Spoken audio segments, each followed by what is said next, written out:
Hello everyone, welcome you all in Stuti academy. Student, ये Coulomb's law का video second है। First video में मैंने कुलम्स लॉ को डिस्क्राइब किया था, कुलम्स लॉ का स्केलर फॉर्म को। और ये फॉर्म था F equal to force is given as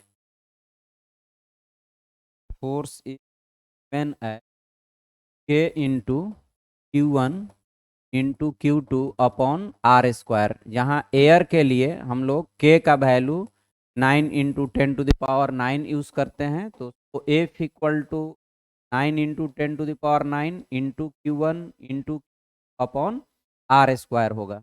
अब एयर से कोई अलग मीडियम है तो यहाँ 9 इंटू 10⁹ बाई उसकी डाइलेक्ट्रिक कांस्टेंट उस मीडियम का के या अपसाइलन आर, दोनों में से कोई एक लेटर से इसको नोट किया जाता है।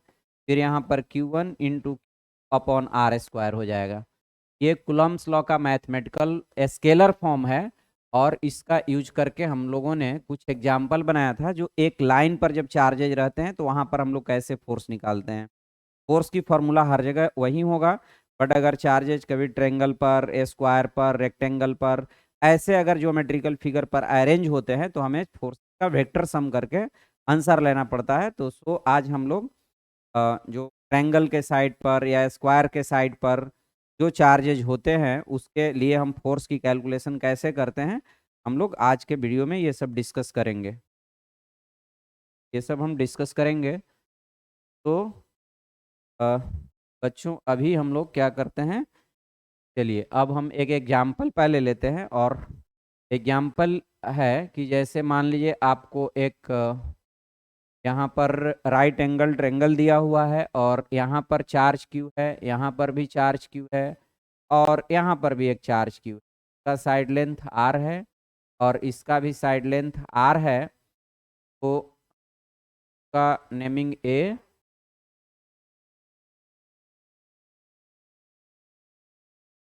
ये मान लीजिए ए पॉइंट है, ये पॉइंट बी है और ये पॉइंट सी है।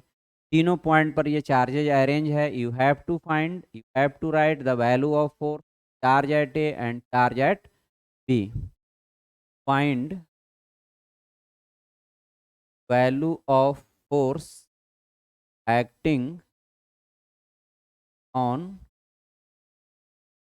चार्ज एट ए एंड, ये हमारा क्वेश्चन है। अब हम इस देखिए यहाँ पर सॉल्व करते हैं। एक्चुअली होगा क्या, Q और Q के बीच एक रिपल्सिव फोर्स इधर लगेगा, Q और Q के बीच एक रिपल्सिव फोर्स इधर लगेगा, इस और इस Q के बीच फोर्स लगेगा इधर लगेगा। इस फोर्स को let us denote by F1 and this को let us denote by F2। But since R and R same है, वैल्यू भी सेम है, तो आई होप कि आप लोगों को समझ में आ रहा होगा कि F1 की वैल्यू के मीन 9 इंटू 10⁹ को हम लोग के से ही डिनोट कर रहे हैं। के इंटू क्यू इंटू करेंगे बाई आर स्क्वायर, तो हमें मिलेगा K Q square by are square. Similarly बच्चों, ये F2 भी निकालेंगे, K Q by are square आएगा, mean K Q square by are square आएगा। अब ये दोनों फोर्स आपस में परपेंडिकुलर है, तो चूंकि फोर्स एक वेक्टर क्वांटिटी है, जब फोर्सेस एक लाइन में होते हैं तो ऐड कर देते हैं, अगर डायरेक्शन सेम है तो अपोजिट है तो फोर्स का रिजल्ट निकालने के लिए माइनस कर देते हैं। उसी तरह से यहाँ पर दो फोर्स के बीच में कुछ एंगल बन रहा है और ये एंगल 90 डिग्री है। और आपने वेक्टर चैप्टर में इसे पढ़ा होगा, कि दो फोर्स के बीच, दो फोर्स अगर 90 डिग्री पर हों,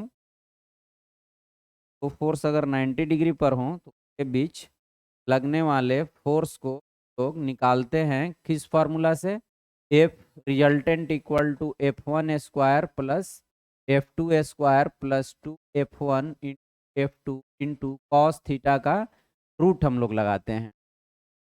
if theta equal to 90 degree, हमें मिलता है F resultant equal to F1 square plus F2 square, क्योंकि कॉस 90 यहाँ पुट करेंगे, कॉस 90 की वैल्यू 0 होने से ये टर्म खत्म हो जाता है, तो हमें एफ रिजल्टेंट इतना मिलता है। If F1 equal to F2 बराबर F हो, दोनों फोर्स इक्वल हों, केस में F रिजल्टेंट आएगा F square plus F square का रूट, मीन F रिजल्टेंट आ जाएगा यहाँ root under of 2F square, so finally root under 2 into F। तो बच्चों जहाँ भी आप देखें कि दो इक्वल फोर्स है और दोनों जो एंगल है वो 90 डिग्री है, तो उस केस में आप डायरेक्ट आंसर के रूप में रूट अंडर 2F यूज करना धीरे धीरे हैबिट में डालेंगे, या फिर F1 square plus F2 square करेंगे। इसी तरह से अगर हमारे पास दो फोर्सेस हों और बीच का एंगल 60 डिग्री हो, ये आप नोट कर लेंगे फोर्स का वेक्टर एडिशन, जब वेक्टर पढ़े होंगे उन्हें ये सारा चीज समझ में आ रहा होगा। अब नेक्स्ट जब 60 डिग्री हो, थीटा 60 डिग्री हो and F1 equal to F2 equal to F हो, केस में अगर हम इस इक्वेशन में F2 की वैल्यू F और थीटा की वैल्यू 60 डिग्री डालेंगे, देखिए हमें आ जाएगा हमारा आंसर के फॉर्म में रूट अंडर 3F आएगा। तो ये आ जाएगा, देखिए F square plus F square plus 2F into F into cos 60 degree यहाँ रखेंगे, कॉस 60 डिग्री का वैल्यू 1/2 रखेंगे तो ये 2 और 2 कट जाएगा, इसलिए F रिजल्टेंट हो जाएगा root under of 3F square, तो finally root under 3 into F। तो इसको भी डायरेक्ट हम लोग यूज करेंगे कि दो जहाँ पर फोर्स हों और दोनों के बीच का एंगल, दो इक्वल फोर्स हो, दोनों के बीच का एंगल 60 डिग्री हो, तो हम आंसर के रूप में डायरेक्ट लिखेंगे रूट अंडर ऑफ 3F। इसी तरह से जब दोनों फोर्स इक्वल हों और बीच का एंगल 120 डिग्री हो, तो जब आप यहाँ 120 डिग्री डालेंगे तो यहाँ -1/2 रखने से ये -F स्क्वायर आएगा, जो एक F स्क्वायर को कट कर देगा और finally root under of F square बचेगा। एंड इस केस में हमारा आंसर हो जाएगा for theta equal to 90 degree F resultant becomes equal to F। तो यहाँ पर मैं इसको लिख रहा हूँ, अगर हमारे पास for theta equal to 120 degree and F1 equal to F2 equal to F, you have F resultant भी F आ जाएगा। ये रिजल्ट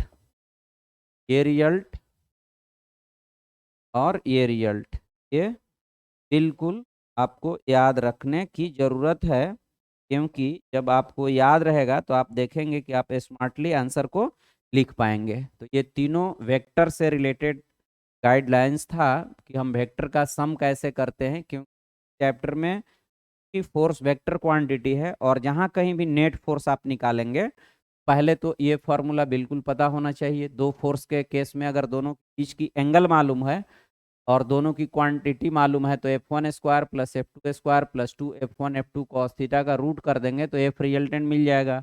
दूसरी कुछ स्पेशल केसेज है जिसको याद रखने से हम आंसर को स्मार्टली लिख सकते हैं, वो ये है जब दोनों फोर्स के बीच का एंगल 90 डिग्री हो और दोनों फोर्स इक्वल हो।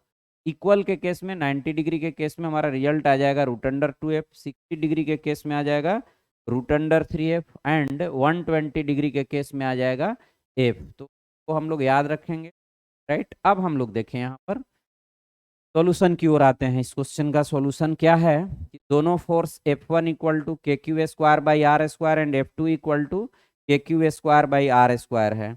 तो बच्चों अब ये दोनों फोर्स, तो थीटा जो है दोनों के बीच का जो थीटा है, तो क्या लिखेंगे, थीटा 90 डिग्री है और दोनों फोर्स इक्वल है। तो अगर हम F का यूज करते हैं, F1 को भी F मान ले, F2 को भी F मान ले, तो हमारा आंसर जब हम पुट करेंगे रिजल्टेंट के लिए, जो बच्चे हम समझ रहे होंगे वो इस तरह से समझें कि अगर हम को F मान लें, ये वैल्यू F है तो ये भी वैल्यू तो वही है, दोनों वैल्यू इक्वल है, ये दोनों वैल्यू इक्वल है, तो अगर हम किसी एक को F से डिनोट करें, ये भी F हो जाएगा और दोनों के बीच की एंगल 90 डिग्री है, तो हम लोग F square plus F square का हम रूट करेंगे, F square plus F square का रूट करेंगे तो हमारा आंसर आ जाएगा root under 2F, under 2F आ जाएगा। और अब हम √2 हो जाएगा और F की value KQ square by are square, तो ये हमारा सॉल्यूशन जाएगा इस क्वेश्चन का। क्योंकि दोनों फोर्स इक्वल थे और दोनों बीच का एंगल 90 डिग्री था, तो direct F square plus F square का रूट करने से रूट अंडर 2f आएगा, रूट अंडर 2 बाहर, एंड एफ की value K Q square by are square put कर दे। तो आप आई होप कि ये इस क्वेश्चन का सॉल्यूशन आपको समझ में आया होगा। अब हम लोग नेक्स्ट एग्जाम्पल को देखते हैं। अगर मान लीजिए हमारा नेक्स्ट क्वेश्चन है ये एक ट्रायंगल है और ये इक्विलेटरल ट्रायंगल है आर आर आर, और यहाँ पर एक चार्ज क्यू है, यहाँ भी क्यू है, यहाँ भी क्यू। ये ए है, ये बी है कॉर्नर, और ये कॉर्नर सी है। We have to write net electrostatic acting on charge at a या any on of the charges, क्योंकि सारे चार्जेज इक्वल है तो हर जगह सेम ही लगेगा। तो यहाँ पर क्वेश्चन ये है कि write net electrostatic force, right net electrostatic force, right net electrostatic force,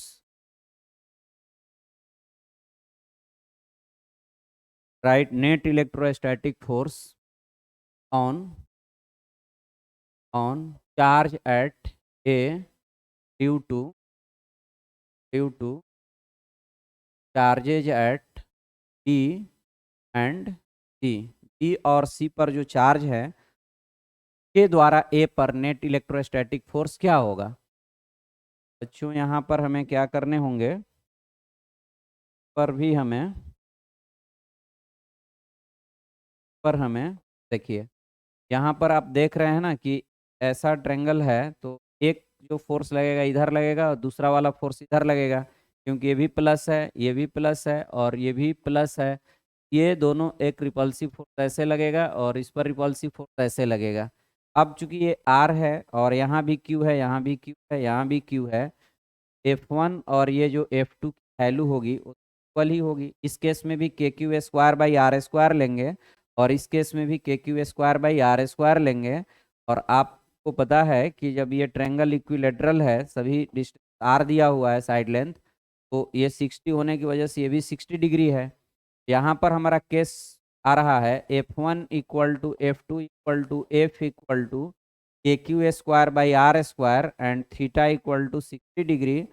तो आई होप कि आप समझ रहे होंगे कि F resultant root under 3 into F हो जाएगा, mean root under 3 into k Q square by are square हमारा आंसर हो जाएगा। इस तरह से इस क्वेश्चन का आंसर ये हो गया।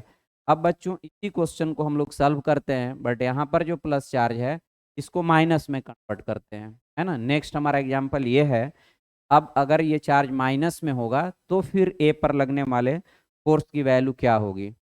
इसका देखिए मैं सॉल्यूशन यहाँ पर कर रहा हूँ कि दो, देखिए अब ये निगेटिव है और ये पॉजिटिव है, तो इन दोनों वाला फोर्स इधर लगेगा। ये पॉजिटिव है, ये पॉजिटिव है, तो ये वाला फोर्स ऐसे लगेगा। जो यहाँ पर 60 डिग्री एंगल है, ये थीटा की वैल्यू 120 डिग्री हो जाएगी। एक लाइन पर टोटल 180 का एंगल बनता है, तो अगर ये 60 डिग्री है तो ये कितना हो जाएगा, 120 डिग्री हो जाएगा। अब हम इसमें जो फॉर्मूला यूज़ करेंगे, फिर यहाँ भी देखिए ना फोर्स की जो वैल्यू है, जैसे ये मान लीजिए F2 है और ये F1 है, इस केस में भी इन दोनों के बीच फोर्स की जो वैल्यू आप लिखेंगे वो लिखेंगे F1 इक्वल टू के Q square by are square and F2 equal to भी आप लिखेंगे K Q square by are square.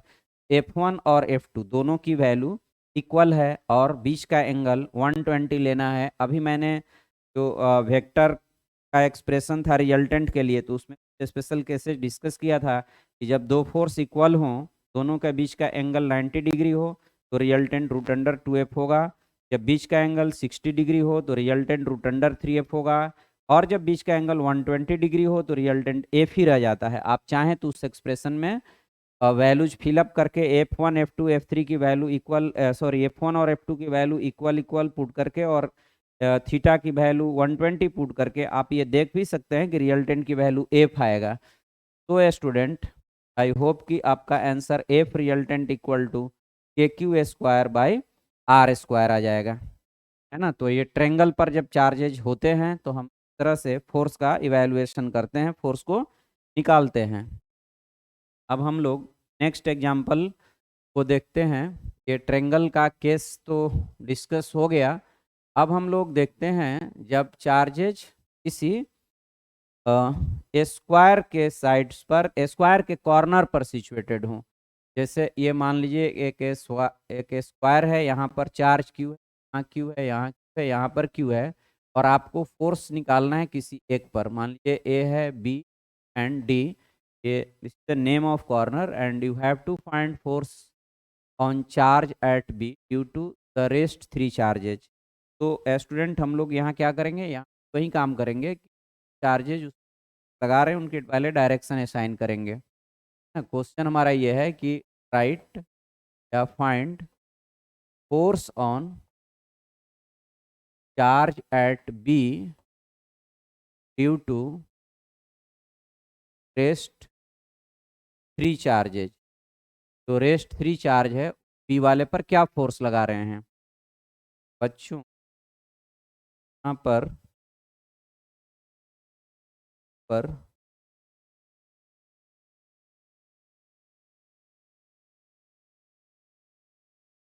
यहाँ पर जब हम इस क्वेश्चन लिखेंगे, सबसे पहला काम है कि कौन कौन से फोर्सेस इधर एक्ट कर। ये जो है बी सी पर इधर फोर्स, ये इधर लगाएगा, और ये जो है ना, ये कॉर्नर वाला, ये फोर्स इधर लगाएगा। ये फोर्स F1 F2 है। ये दोनों के क्यू स्क्वायर बाई, अगर स्क्वायर है, मान लीजिए साइड लेंथ आर दिया हुआ है, तो K Q square by are square. ये F1 भी वही हो जाएगा क्योंकि दोनों की भी आर है, ये भी K Q square by are square. But ये F3 है ना, F3 की वैल्यू हो जाएगी बच्चों के इंटू क्यू, और ये दूरी रूट अंडर टू आर होगी। आप सभी को मालूम होगा कि स्क्वायर का डायगोनल जब आर आर है तो ये रूट अंडर टू आर होती है, ये दूरी रूट अंडर टू आर होगी, स्क्वायर हम करेंगे तो we have K Q square by two into R square. ये एफ बाई टू, अगर हम इसे एफ लिख, ये भी एफ के इक्वल हो जाएगा, बट ये K Q square by two R square है, सो इस वैल्यू हम लोग एफ बाई टू लिख सकते हैं। अब हमें इन तीनों फोर्स का वेक्टर सम करना है। आइए देखते हैं फिगर में, ये हो जाएगा एफ, ये हो जाएगा एफ। बच्चों एक बात और आपको समझना है वेक्टर एडिशन से रिलेटेड, कि जब दो फोर्स इक्वल होते हैं तो रिजल्ट एंगल बाइसेक्टर की ओर जाता है। तो ये दोनों एफ एफ है, और बीच का एंगल क्या है, 90 डिग्री है। ऑब्वियस है कि इसका रिजल्ट इधर जाएगा, और ये जो रिजल्ट जाएगा रूट अंडर टू एफ जाएगा, और एक हमारा F3 जो फोर्स है उससे ये कोइंसाइड कर जाएगा, है ना। अब हम F3 वाले को डायरेक्ट इसमें ऐड कर सकते हैं, क्योंकि इन दोनों का जो F1 और F2 का result root under two F जो आया, उससे F3 कोइंसाइड कर रहा है। तो F net can be written as, हमारा एफ नेट होगा वो root under two F plus F3 हो जाएगा। तो अंडर टू एफ, और F3 की वैल्यू एफ बाई टू है। एफ को बच्चों अगर कमन लेते हैं, under two plus one by two आएगा, एंड एफ की वैल्यू हमें लिखना होगा K Q square by are square. तो बच्चों ये हमारा रिजल्ट हो जाएगा के Q square by are square root under two plus one by two. ये अगर स्क्वायर के कॉर्नर पर चार्ज होते हैं तो हम इस तरह से फोर्स की वैल्यू निकालेंगे। अब यदि मान लीजिए कि ये चार्ज निगेटिव होता तो F3 वाला नीचे लगता, और इन दोनों का जो रिजल्टेंट आता F1 और F2 का, इसका और इसका जो रिजल्टेंट आता वो तो इधर होता। इस केस में पर जो ऐड हुआ है वो माइनस करना पड़ता, और रिजल्ट की वैल्यू आ जाती F in under to minus one by to. को भी देखते हैं। आई होप कि ये आपको समझ में आया होगा। और भी मेथड्स हैं वेक्टर ऐड करने के, आप कंपोनेंट में भी इसको रिजॉल्व कर सकते थे, और रिजल्ट को आई कैप और जे कैप फॉर्म में एक्सप्रेस कर सकते, बट कन्वेनियंट मेथड, और इसका यूज करके हम लोग आसानी से इसके वेक्टर सम को फाइंड आउट कर सकते हैं। अब चार्जेस की नेचर को चेंज कर रहा हूँ, सॉल्व कर रहा हूँ।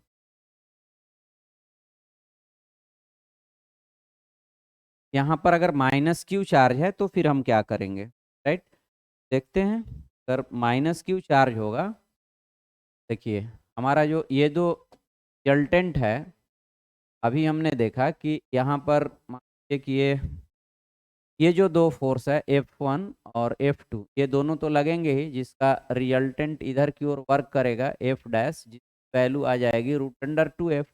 और ये जो है इसका F3 हमारा नीचे लगेगा, वैल्यू तो वहीं आएगा F/2। तो बताइए अब इस पर जो नेट रिजल्ट हमें लिखना होगा, जैसे पिछले वाले वीडियो में जस्ट अभी हम लोगों ने डिस्कस करा, ये जो रिजल्ट आएगा ये √2F और ये F/2 आएगा। तो अब यहाँ पर F रिजल्टेंट हम लोग कैसे लिखेंगे, √2F से F/2 माइनस कर लेंगे, F becomes as a common √2 -1/2, F की value KQ²/R² and √2 -1/2 the F resultant. से F रिजल्टेंट की वैल्यू हम लोग फाइंड आउट करेंगे। इसी तरह से बच्चों, अगर मान लीजिए यहाँ पर Q है, ये दोनों माइनस में है और ये प्लस में है, ये वाला फोर्स बाहर लगेगा और इन दोनों का जो रिजल्टेंट चला जाएगा वो डाउन में चला जाएगा। जैसा भी सिचुएशन होगा हमें ऐसे केस में वेक्टर सम को करना होगा। अब हम लोग एक और एग्जांपल देखते हैं।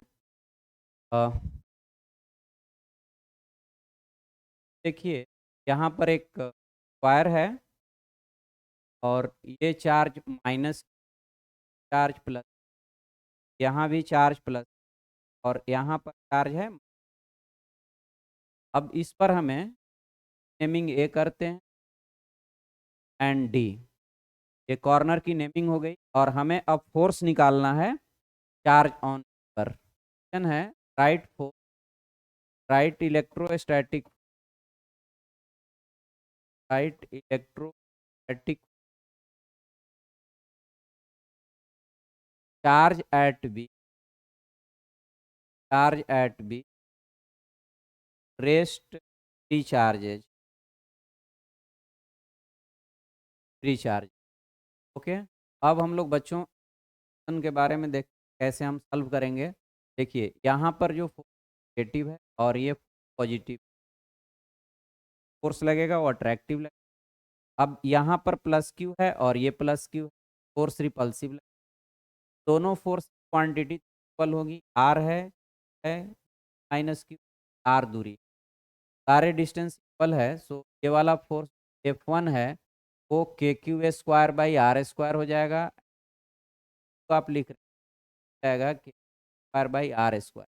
और यहाँ पर देखिए अट्रैक्टिव लगेगा F3 और F3 की वैल्यू हो जाएगी, और ये F3 की वैल्यू हो जाएगी KQ² ये √2R होने से √2R का स्क्वायर मीन जाएगा KQ²/2R² हो जाएगा।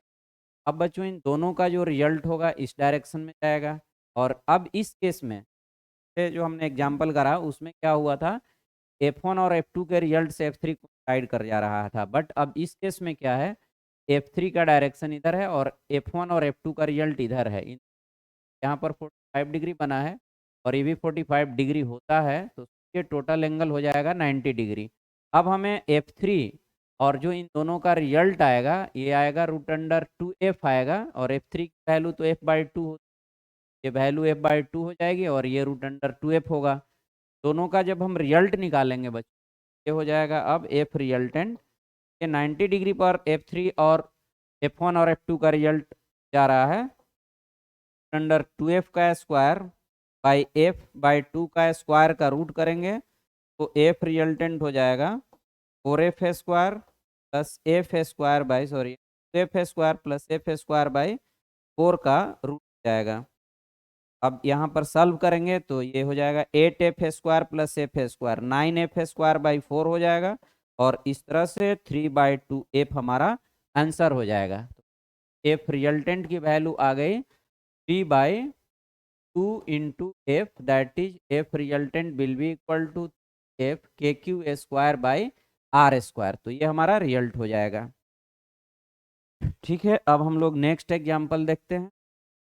हमारा अब एग्जाम्पल है, जैसे मान लीजिए कि यहाँ पर एक इक्विलेटरल ट्रायंगल है, एक इक्विलेटरल ट्रायंगल है, यहाँ पर चार्ज क्यू है, चार्ज क्यू है, चार्ज क्यू है, और सेंटर पर भी एक चार्ज Q0 है, और हमें अब इस बार फोर्स निकालना है सेंटर वाले चार्ज पर।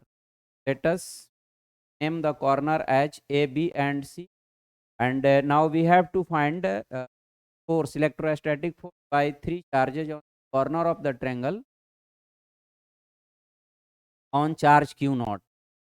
हमें q नॉट पर जो चार्ज है उस पर फोर्स डालना है, charges at the corner of the triangle.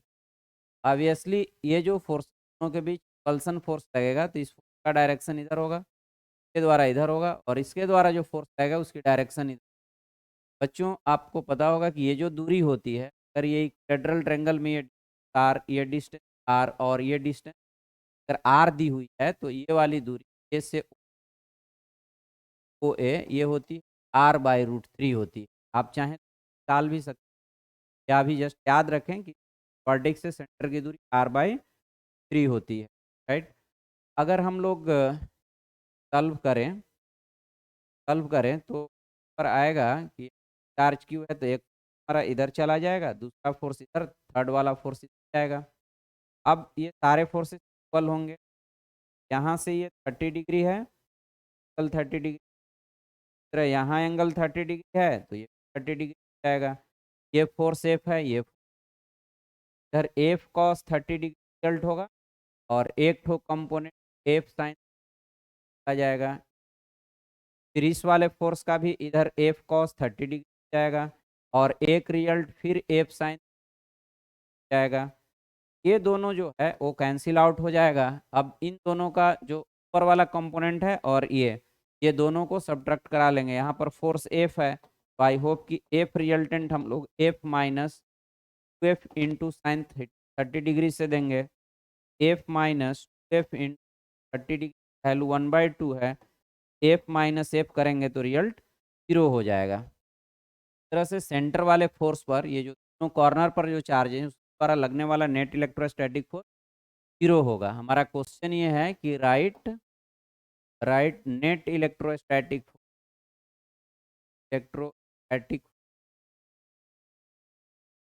On charge at O of टेट्रल एज सोन फिगर में दिखाया गया है। तब एक इक्विलेटरल ट्रायंगल के कॉर्नर पर 3 चार्जेज हैं, सेंटर पर Q नॉट चार्ज है। Have to write a force on charge at center charges at the vertices of the triangle. आप समझ गए होंगे इसकी, एक फोर्स, थर्ड फोर्स, सारे को कंपोनेंट में रिजॉल्व करेंगे, बट इसको करने की जरूरत नहीं है। नेगेटिव वाई एक्सिस एक का इधर जाएगा, का इधर जाएगा, जो एक कट कर लेंगे, बैलेंस कर लेंगे, और जो ऊपर वाला रिजल्टेंट जा रहा है कंपोनेंट एफ साइन 30 को इसके माइनस करा लेंगे तो यहाँ एफ रिजल्ट 0 आया। इस तरह के क्वेश्चन ऐसे तो सॉल्व कर लेंगे जब ट्रायंगल का केस है, बट इसका बेस्ट सॉल्यूशन ये है बच्चों, और ये मेडिकल एग्जाम के लिए वेरी फेमस, नीट एग्जाम में हमेशा ये क्वेश्चन आते रहा है। आप देखेंगे कि आया भी होगा, आया भी है। तो इसकी एक और सॉल्यूशन ये है, और इस तरह के हर क्वेश्चन में वो अप्लीकेबल होगा कि जहां भी आपको नंबर ऑफ फोर्स या नंबर ऑफ वेक्टर्स क्या हो, नंबर ऑफ इक्वल, एक्चुअल में यहाँ इक्वल होना चाहिए, इक्वल फोर्स एन हो और बीच का एंगल उनका एक दूसरे के बीच 2π/n हो। तो अगर ऐसा सिचुएशन आ रहा है कि सारे फोर्सेस इक्वल मैग्नीट्यूड और बीच का एंगल 2π/n हो, तो जब हम हेड टू टेल से जोड़ते हैं ना तो एक क्लोज पॉलीगन बन जाता है, और according to polygon law of vector addition result 0 के बराबर हो जाता है। इस तरह से जहाँ कहीं भी you have number of equal vector n and angle between them is 2π/n, so they will form a closed polygon when we define them from their head to tail, and so on the basis of a polygon law we can say that the vector sum is equal to। देखिए हम लोग देखते हैं कुछ और case इस concept पर based है। जैसे मान लीजिए यहाँ पर एक ट्रेंगल था, अब यहाँ पर एक स्क्वायर दे दे, या फिर एक पेंटागन दे दे, या फिर हेक्सागन दिया हुआ है आपको, ऐसे हेक्सागन है, और सेंटर पर यहाँ पर Q नॉट है, ये Q है, ये Q है, ये Q है और ये Q है। यहाँ भी देख रहे हैं कि ये फोर्स इधर लगाएगा, ये फोर्स इधर लगाएगा, ये फोर्स इधर, ये फोर्स, ये सारे फोर्स इक्वल स्ट्रेंथ के इक्वल मैग्नीट्यूड, ये वाली दूरी सब में इक्वल है, डायगोनल का हाफ है, ये आर आर आर है, डायगोनल पूरा रूट अंडर 2r होता है, और यहाँ से सेंटर से वर्टिक्स की जो डिस्टेंस जाएगी रूट अंडर 2r को 2 डिवाइड करेंगे तो r अपॉन रूट। तो इस केस में वर्टिक्स से सेंटर की डिस्टेंस r/2 हो जाएगी। सारे कॉर्नर्स इक्वल डिस्टेंस, सारे फोर्सेस इक्वल हो जाएंगे क्योंकि ऊपर वाले प्रोडक्ट सेम है, सारे फोर्सेस भी इक्वल हो जाएंगे। और आप देख रहे हैं कि कैंसिलेशन मेथड से ये इसको कैंसिल कर देगा क्योंकि एरो इधर है, इसका एरो इधर है, ये एरो, तो सब एक दूसरे को कैंसिल करके नेट रिजल्ट 0 आ जाएगा। एक तो ये हो गया। दूसरा हम ऐसे इसको सोच सकते हैं कि यहाँ पर number of equal force, number of equal force ऐसे लिखेंगे पर 2 के लिए, है ना, पर यहाँ पर के लिए लिखेंगे पर of equal force year 4, and theta जो है π/4 है क्योंकि टोटल जो 2 पाई है वो 4 इक्वल पार्ट में बटा हुआ है। तो they will form a closed polygon and तो एफ रिजल्टेंट वेक्टर सम क्या हो जाएगा, 0 हो जाएगा। यहाँ पर भी बच्चों वहीं नॉट है, क्यू है और क्यू है, सब एक दूसरे, एक इधर लगेगा, एक इधर लगेगा, एक इधर लगेगा, एक इधर लगेगा, एक इधर, और 5 इक्वल पार्ट में ये टोटल एंगल बटा हुआ है और सारे वर्टिक्स से इक्वल होगी। इस तरह से बच्चों यहाँ पर भी जो all the 5 forces here we have per of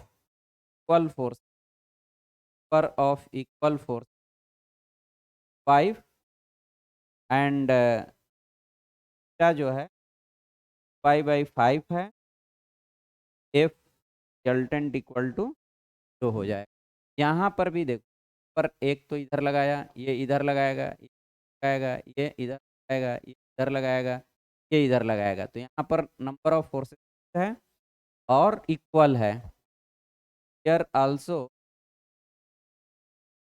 पर ऑफ फोर्स बराबर 6, क्या बराबर 2π/6, पूरा 2 पाई एंगल पार्ट में बटा हुआ है, तो will close polygon F resultant यहाँ भी 0 हो जाएगा। इस तरह से बच्चों किसी भी रेगुलर पॉलीगन के वर्टिसेस पर इक्वल चार्जेज हो by magnitude by their sign, and center पर कितने भी मैग्नीट्यूड का चार्ज हो, किसी भी नेचर का चार्ज हो, you will find F resultant on the charge at center equal to 0। अब हम लोग इस कंसेप्ट का यूज करके कुछ क्वेश्चन कर सकते हैं, जैसे अच्छे क्वेश्चन, और ये एक ट्रिकी तरीके से कर सकते हैं, कैलकुलेशन बिल्कुल कम हो जाए। जैसे मान लीजिए कि यहाँ पर चार्ज आपको है, यहाँ क्यू है, यहाँ पर क्यू है, और एक सेंटर पर चार्ज है, ये सारा जो साइड लेंथ है वो आर है, राइट। तो अब यहाँ पर ये ए हो गया, ये बी हो, अब ए से ओ के बीच r/√3 जाएगी, वाली दूरी r/3 होती है। सेंटर से वर्टिक्स की ट्रायंगल में, इक्विलेटरल ट्रायंगल में r/√3 होती है। बच्चों अब इसको सॉल्व करने का एक तो तरीका ये है कि आप इसका फोर्स निकालिए, सॉल्व कीजिए और आंसर लाइए। आई थिंक ये मेथड काफ़ी इरेलीवेंट होगा और ये कैलकुलेशन भी लॉन्ग जाएगा, लेकिन आप थोड़ा सा दिमाग लगाएं तो हम लोगों ने टेक्निक सीखा है या पिछला तो रिजल्ट का यूज़ करके देखिए, यहाँ पर क्या करेंगे कि चार्ज को और क्यू ऐसे हम लोग है उसको 2 पार्ट में बांट लेंगे। अब एक जो ये क्यू है, ये क्यू ये टोटल चार्ज पर लगाएंगे, हमें पता है कि ये करके 0 लगाएंगे। अब जो ये एक एक्स्ट्रा क्यू बचा वहीं तो इस पर रिजल्टेंट फोर्स लगाया होगा, तो एक ही स्टेप में एफ रिजल्टेंट के क्यू नॉट इंटू पाई, ये वाली दूरी r/√3 का स्क्वायर हम लोग कर लेंगे, एफ रिजल्टेंट के क्यू और ये आर स्क्वायर अपॉन हो जाएगा, एफ रिजल्टेंट हो जाएगा 3k बाई आर स्क्वायर। तो एफ रिजल्टेंट की हमारी वैल्यू इतनी जाएगी। अब हम लोग और भी क्वेश्चन तरह देखते हैं। तरह का एक और क्वेश्चन देखिए लेते हैं। यहाँ पर क्यू है, यहाँ पर क्यू है, और यहाँ पर माइनस क्यू है, और यहाँ पर क्यू नॉट। यहाँ पर बच्चों क्या करेंगे, तरीका तो बेसिक आप समझ रहे हैं कि हम ये वाला फोर्स दिखाएंगे ऐसे, ये वाला इधर, ये वाला इधर, और फिर उसको रिजॉल्व करेंगे और आंसर लाएंगे। बट इसका अभी मैंने अप्रोच बताया, उस बेसिस पर हम लोग क्या करेंगे कि यहाँ पर अगर कोई चार्ज आ जाएगा, ये दोनों मिल करके क्यू हो जाएगा, और सारे जो पहले से फोर्सेस लग रहे थे उसको कैंसिल आउट कर देगा।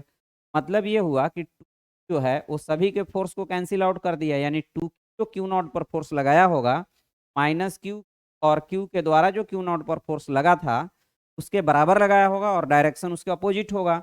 इसलिए इन तीनों मिलकर के जो फोर्स लगाया होगा वो टू और क्यू नॉट के बीच में जो फोर्स होगा उसी के बराबर होगा। तो हम डायरेक्ट आंसर अब लिख लेंगे। यहाँ पर ये दूरी तो r/√3 है, तो force due to q q and minus q on q just balanced when we bring a 2q amount of charge at the vertex a. अगर वर्टिक्स पर हम लाते हैं तो वो जस्ट उससे बैलेंस हो जाता है। तो यहाँ पर हम लोग बच्चों क्यू के द्वारा जो क्यू नॉट पर फोर्स लगेगा वो सिंपली निकाल लेंगे, और वहीं माइनस क्यू और क्यू के द्वारा लगने वाला फोर्स होगा बट डायरेक्शन उसका अपोजिट होगा। जैसे यहाँ पर टू क्यू और क्यू नॉट नीचे की ओर लगा रहा है, तो क्यू और माइनस क्यू का फोर्स ऊपर की ओर लगा होगा, बट मैग्नीट्यूड में इक्वल होगा। तो हमारा आंसर होगा F equal to k in q not into divided by r/√3 का स्क्वायर। तो एफ हो जाएगा के q into q not r² by 3, ये ऊपर चला जाएगा के q into q not by r² हमारा आएगा। ऐसे हम लोग सॉल्व करेंगे। अब नेक्स्ट भी एक एग्जांपल देख लेते हैं। ये क्यू है, ये क्यू है, और यहाँ पर q/2 है। फिर यहाँ पर क्यू नॉट एक चार्ज दिया हुआ है सेंटर पर, इस पर फोर्स निकालना है। तो इस बार भी बच्चों यहाँ पर चार्जेज इक्वल क्वांटिटी के नहीं है, यहाँ पर तो q/2 है। फिर वही लॉजिक यूज करेंगे कि अगर यहाँ पर q/2 आ जाता है तो ये q बन जाएगा, और इस पर लगने वाला नेट फोर्स 0 हो जाएगा। मतलब ये हुआ कि ये तीनों मिलकर जो फोर्स लगाए थे उसको q/2 वाला फोर्स बैलेंस कर रहा है। मतलब ये तीनों का फोर्स q/2 के फोर्स के q/2 आकर के जो क्यू नॉट पर फोर्स लगाया जस्ट उसके बराबर हुआ होगा, और डायरेक्शन उसके अपोजिट हुआ होगा। हमें अगर इन तीनों का फोर्स निकालना है तो हम सिर्फ q/2 वाला फोर्स निकालेंगे। और आई होप कि आप समझ रहे होंगे कि आंसर होगा K Q not into q/2 divided by r/3 का स्क्वायर। इसको सॉल्व करेंगे तो आपको आंसर इस तरह से बच्चों जो हमने एक लॉजिक आपको दिया और एक मेथड बताया कि जहाँ कहीं भी नंबर ऑफ फोर्सेस n हो, और ये सारे फोर्सेस इक्वल हों, और बीच का एंगल 2π/n हो, वैसे केस में रिजल्टेंट होता है 0 हो जाता है। इस सारे फोर्सेस हेड टू हेड जुड़ेंगे, वो एक क्लोज पॉलीगन बनाएगा, और क्लोज पॉलीगन बनने की according to polygon law vector sum becomes 0। आज के क्लास में बस इतना, अगले वीडियो में